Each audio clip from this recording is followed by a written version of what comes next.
Hello. Today I'm going to be making a crosscut sled.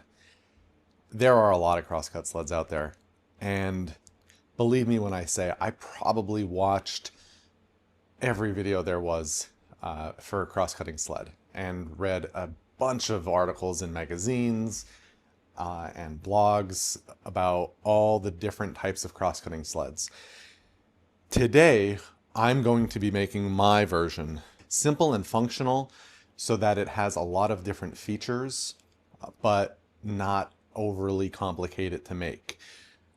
Yes, I'll be using the 5-cut method just to make sure that it's dialed in correctly.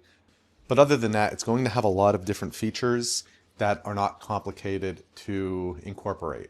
If you do like it and you want to build one for your own, I'll have plans available on my website with the links below.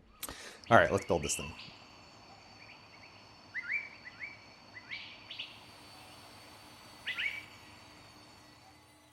Well, if you want to build a sled, the first thing you need to do is cut out the base and fences.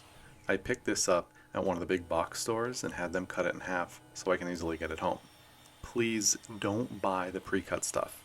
Those pieces are extremely overpriced and they will cut up a full sheet for you for free. Anyway, like I was saying, I cut my base to size and then I need 4 more pieces cut a little oversized so I can glue them together and then cut them to final width after the glue dries. And either I need to get stronger or I need to clean up that tip of that glue bottle. Who needs 2 hands to squeeze out glue? I guess I do.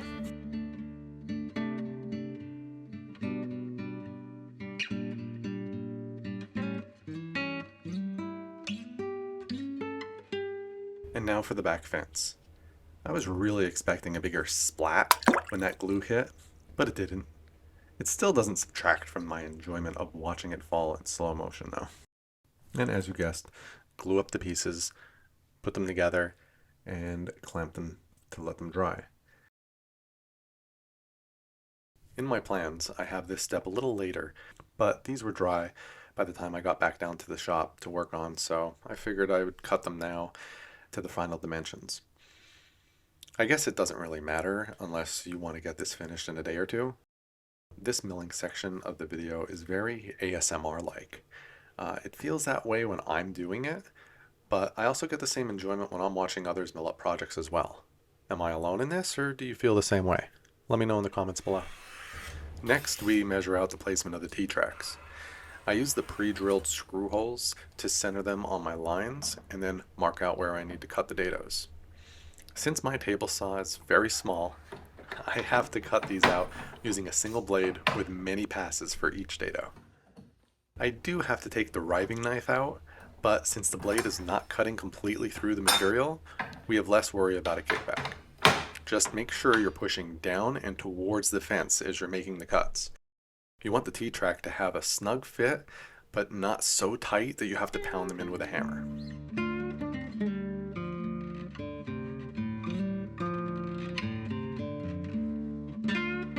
While I'm at the table saw making cuts, I tilt the blade to 45 degrees and cut a small chamfer on the inside of the back fence to prevent any sawdust buildup that would prevent a piece from sitting flush against the fence. Now, anyone with a shred of common sense would realize that they have an additional dado to cut on the back fence and make that cut while they have the blade set up for that depth. But not me. I decided to move everything to cut the chamfer and then have to reset it all up again to make another dado on that fence. So don't be foolish like me. Make all the cuts first. At least I didn't put the riving knife back in. Or was that another foolish mistake? Now for the front fence, I used an edge router guide to get the curves I wanted to draw out and then cut on the bandsaw. The reason I didn't leave these square is because I want to make them removable with the T-track instead of attaching them with screws. You'll see what I mean in a little bit. While I'm cutting this out, I guess now would be a great time to thank the sponsor of this video. I don't have any sponsors, don't be silly. I need to get way more subscribers before any of that could happen. However, you can be a huge help with that by subscribing. And if you already subscribed, you can still help. Hit the like button, leave a comment telling me how much you like my hat, and share the video with anyone you want. Even people you don't know, you can just share my video with random people. I don't mind. It'll help me out even if they don't watch. So feel free to click away, and I thank you for all that you do to help me on my journey. Now, back to the show.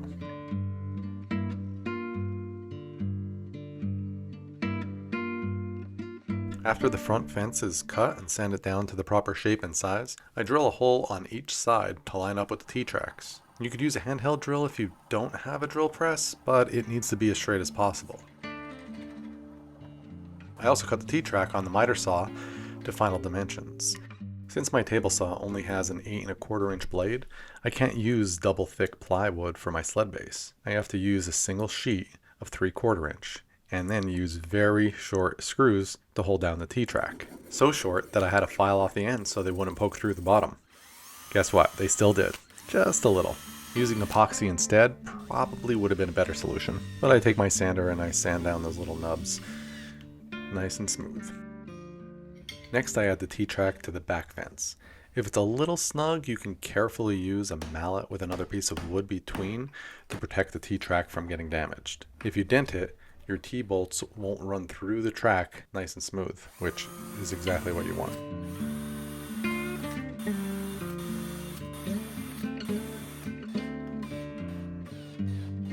Another step that is very important, I made sure my runners slid through the table saw miter track smoothly. Since I had a tight spot near the very end, I took a piece of sandpaper and lightly sanded the area causing the problem. Then I used washers to hold up the runners slightly above the bed of the table saw, put on double-sided tape to the runners so I can stick the base of the fence to them.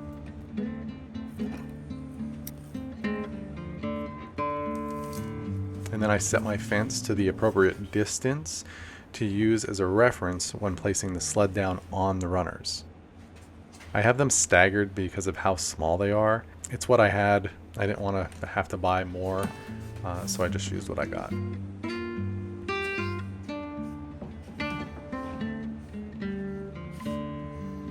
After I pre-drill the holes, I remove the runners so I can remove the tape, and then attach them back on with screws.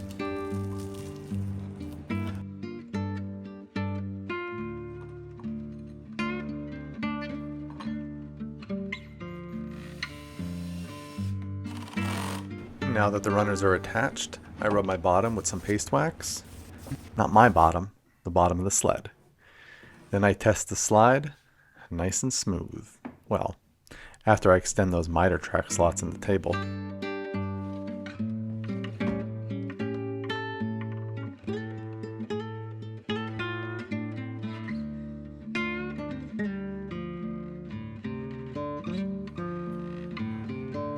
Now it'll drive right through the blade.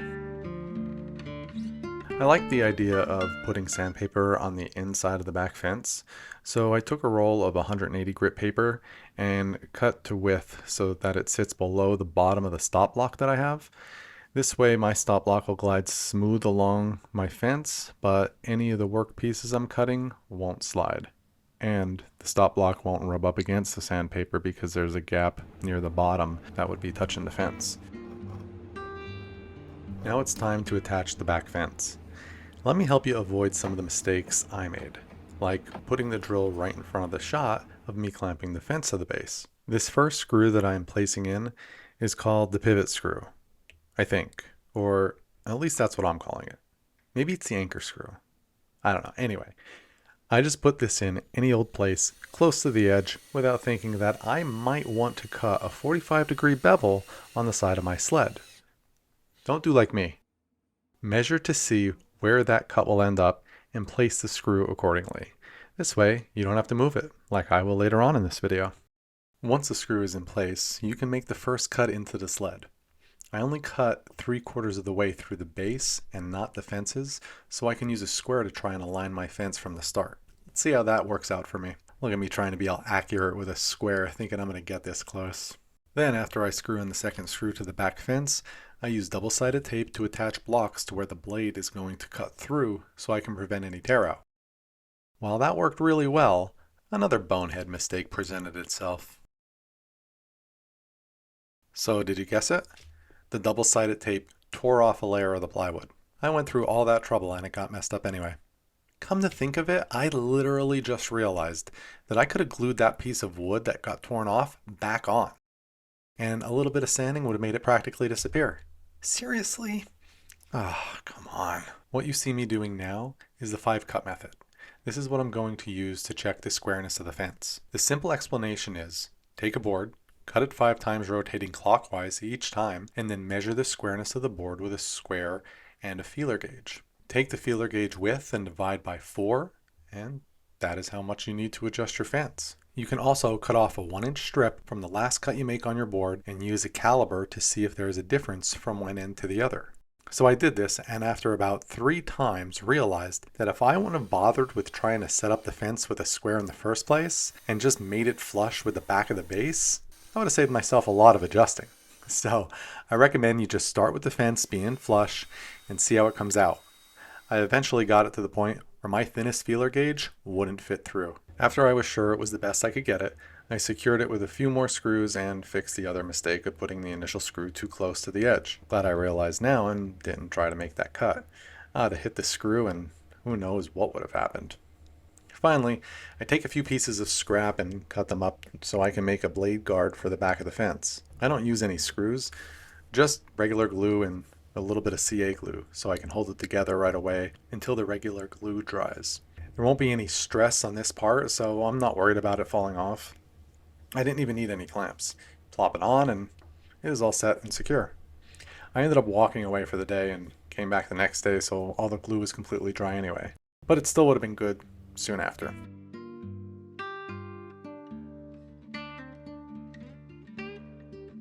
And there it is, all finished and working on making me look like a better woodworker.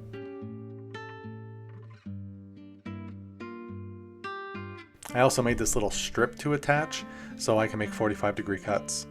I used the T-bolts and the T-knobs from the stop block. It works well and it's easy to set up when I need it.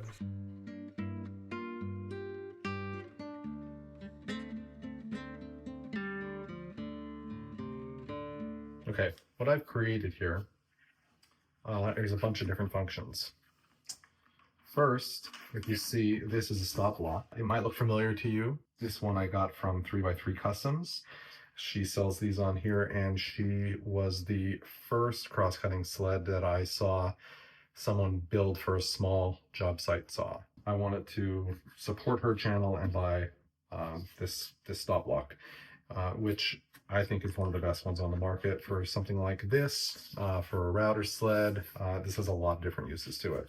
So I really like that. There's no deflection or anything like that. Also, I went with the T-track system, just because I had a bunch of it already. It's not expensive. It works for what I'm going to need. This is 3/4 ply that I bought. The best advice I can give to anyone who's planning on building something like this, if you're going to go to the big box store and purchase a piece of plywood, don't buy the pre-cut stuff that's small. Go for a full sheet and ask them to cut it down to a dimension that you're able to handle and able to transport back into your car, because they cut it for free, and a whole sheet is a lot cheaper than if you were to buy a bunch of smaller sheets. The front fence here, this I have detachable. So if I have something that's going to be wider than my dimensions that are on here, then it's easily just loosen and remove. All right, another feature that I have on here is I got a roll of self-adhesive sandpaper so that I can put it on the back here. And then this way, if you're going to have a board and you put it against this sandpaper, you don't have to worry about like really clamping it down or holding it down or anything like that, or it's sliding on you. I know if you want to do 45-degree cuts, I made this board here so that I can clamp this in with these bolts, and I can make 45-degree cuts. Wider pieces, I can take the front off, and I can make those cuts on a wider piece. I also have a scale on the back that I had a little left over to make adjustments, and say I needed to make a specific cut multiple times. Another thing that I did was I put a block in the back here just to kind of give you some indication when you're making your cuts where not to put your fingers. The other thing that I did that I saw some people that like to do was they put one runner on here. I wanted to be a little bit more secure. My runners were actually kind of on the smaller side for the size of the sled that I built. So what I did was I put the both of them on the sides. However, because of the positioning that I put it in, I could put this over here. And then if I wanted to do an angled 45 so that I'm not destroying this section of my sled, I could put the 45-degree angle tilt of the blade here, and then I could run this through here. But again, this is specific to my table saw, to my workbench. This is what works for me. I didn't make the cut yet because I don't know if I'll ever need it. I think that's everything. There is a lot that you can do with these. I think mine's up there with being one of the best. It has a lot of features that I don't see on a lot of other cross-cutting sleds. It is very affordable to build. So like I said, I have plans available for this on my website. The link is down below. If this is something that you're interested in building and you want to support the channel, please go check them out. I have them available in Imperial and in metric. Pick up a set and let me know what you think, what you like about the plans, what I could improve on in the plans, and I will see you on the next one. Thanks for watching.